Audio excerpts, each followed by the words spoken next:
भगवान श्री हरि विष्णु को नमन। भगवान श्री हरि विष्णु की जय हो। पुरुषोत्तम मास महात्म कथा अध्याय 18 आरंभ। नारद जी बोले, हे तपोनिधे। उसके बाद साक्षात भगवान वाल्मीकि मुनि ने राजा दृढ़धनवा को क्या कहा सो आप कहिए। श्री नारायण बोले, वह राजश्री दृढ़धनवा अपने पुत्र जन्म का वृतांत सुनकर आश्चर्य करता हुआ मुनि श्रेष्ठ वाल्मीकि मुनि से पूछता है, हे ब्राह्मण, आपके नवीन नवीन सुंदर अमृत के समान वचनों को बारंबार पान कर कर भी मैं तृप्त नहीं हुआ, इसीलिए पुनः उसके बाद का वृतांत कहिए। वाल्मीकि मुनि बोले, हे जगत्तिपते, इस प्रकार उस ब्राह्मण के विलाप करते समय गर्जन से दसों दिशाओं को गुंजित करता हुआ असमय में होने वाला मेघ आया। पर्वतों को कपाने के समान तीक्ष्ण स्पर्शों वाला वायु बहने लगा और बिजली अत्यंत चमकती हुई अपनी आवाज से दसों दिशाओं को पूर्ण करती हुई। इस तरह 1 मास तक वृष्टि हुई, जिस जल से पृथ्वी भर गई, परंतु पुत्र शोक रूपी अग्नि के ताप से संतप्त हुए ब्राह्मण कुछ भी नहीं जान सका।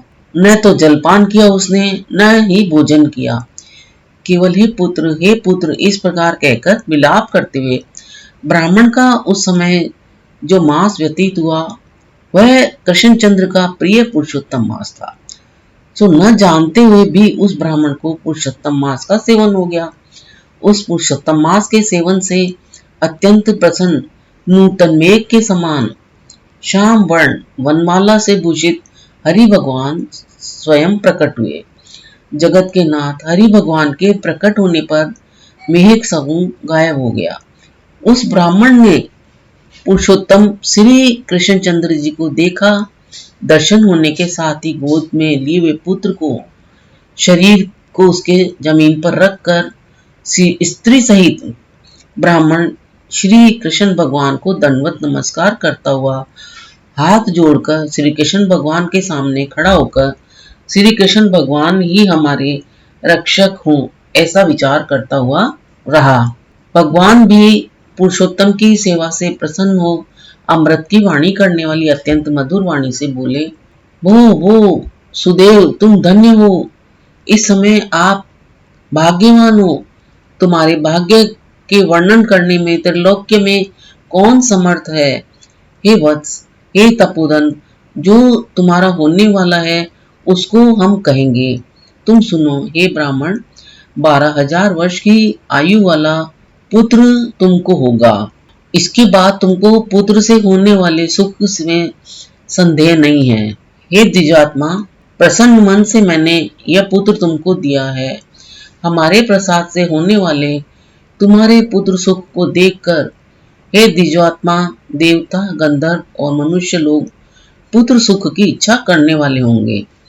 इस विषय में तुमसे प्राचीन इतिहास में कहूंगा, जिस इतिहास को पहले मार्कंडेय मुनि ने राजा रघु से कहा था।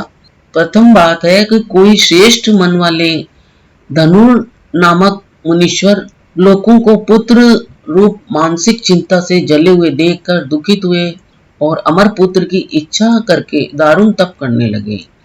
1000 वर्ष बीत जाने पर धनुर्मति से देवता लोग बोले, हे मुनीश्वर, तुम्हारे कठिन तप से हम सब प्रसन्न हैं, इसीलिए अपने मन के अनुसार श्रेष्ठ वर मांगो।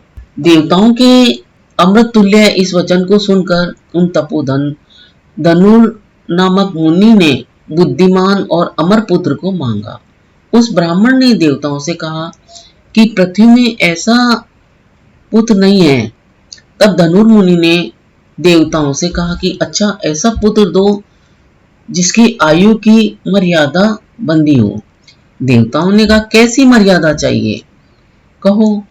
इस पर उस मुनि ने भी कहा कि यह महान पर्वत जब तक रहे तब तक उसकी आयु होवे, ऐसा ही हो। इस प्रकार कहकर इंद्र आदि देवता स्वर्ग को चले गए। धनुर शर्मा ने थोड़े समय में वैसा ही पुत्र को प्राप्त किया।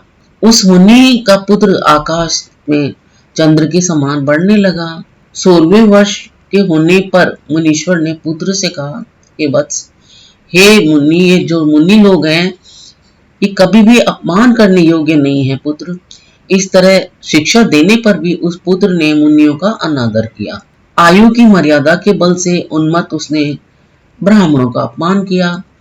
किसी समय परम क्रोधी महिष नामक मुनि ने विधि से शुभ फल देने वाले शालग्राम शिला का पूजन किया।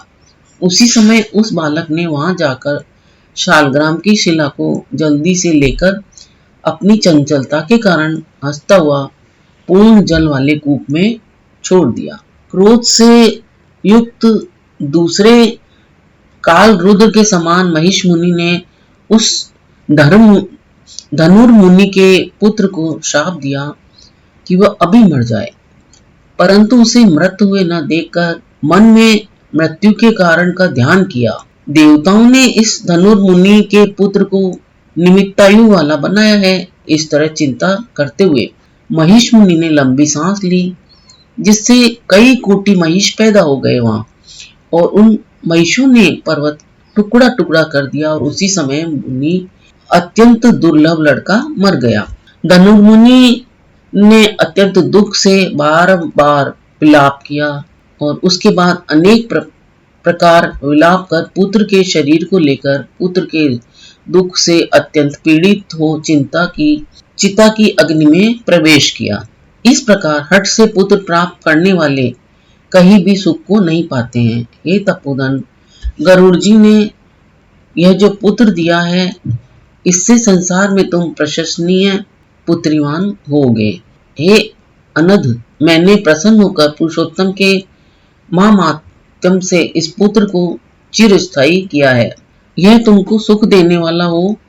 पुत्र के साथ सर्वदा गृहस्थाश्रम के सुख को भोगने के बाद तुम ब्रह्मलोक को जाओगे। वहां उत्तम सुख देवताओं के वर्ष से 1000 वर्ष पर्यंत भोग कर पृथ्वी पर आओगे।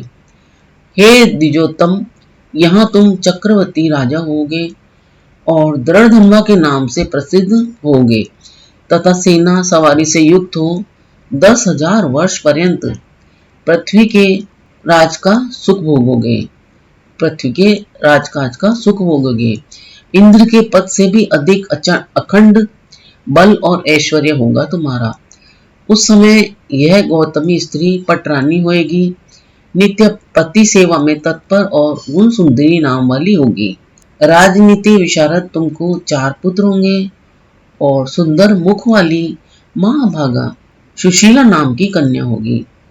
हे महाभाग, सुरों और असुरों को दुर्लभ संसार के सुखों को भोग कर तुम संसार रूपी समुद्र के पार करने वाले विष्णु भगवान को जब भूल जाओगे, तब हे विप्र, उस समय वन में यह तुम्हारा पुत्र शुक्ल पक्षी होकर वट वृक्ष के ऊपर बैठकर वैराग्य पैदा करने वाले श्लोक को बार बार पढ़ता हुआ तुमको इस प्रकार बोध कराएगा।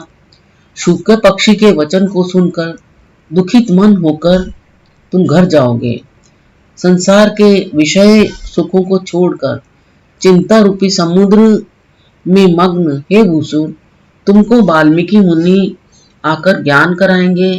उनके वचन से हे भूसुर, निसंदेह ही शरीर को छोड़कर हरि भगवान के पद को दोनों स्त्री पुरुष तुम जाओगे, जो कि पद आवागमन से रहित कहा गया। इस प्रकार महाविष्णु के कहने पर वह ब्राह्मण बालक उठ खड़ा हुआ। वे दोनों स्त्री पुरुष ब्राह्मण पुत्र को उठा हुआ देखकर अत्यंत आनंदित हो गए। सब देवता लोग भी संतुष्ट होकर पुष्पों की वर्षा करने लगे। शुकदेव ने भी हरि को और माता पिता को प्रणाम किया। उस ब्राह्मण को पुत्र के साथ देखकर गरुड़ जी भी अत्यंत प्रसन्न हुए। उस समय चकित होकर ब्राह्मण ने श्री हरि भगवान को नमस्कार किया और हाथ जोड़कर हृदय में होने वाले संदेह को दूर करने के लिए हर्ष के कारण अत्यंत गद्य वचन से जगदीश्वर से बोला, हे हरे, मैंने 4000 वर्ष पर्यंत लगातार अत्यंत दुष्कर तप किया। उस समय मेरे को आपने वहां आकर जो कठोर वचन कहा कि विवत्स, हमने अच्छी तरह देखा है इस समय तुमको निश्चय पुत्र नहीं है। हे हरे, उस वचन का उल्लंघन कर मेरे मृत पुत्र को जीवित करने का कारण क्या है, वो आप कहिए। इस तरह से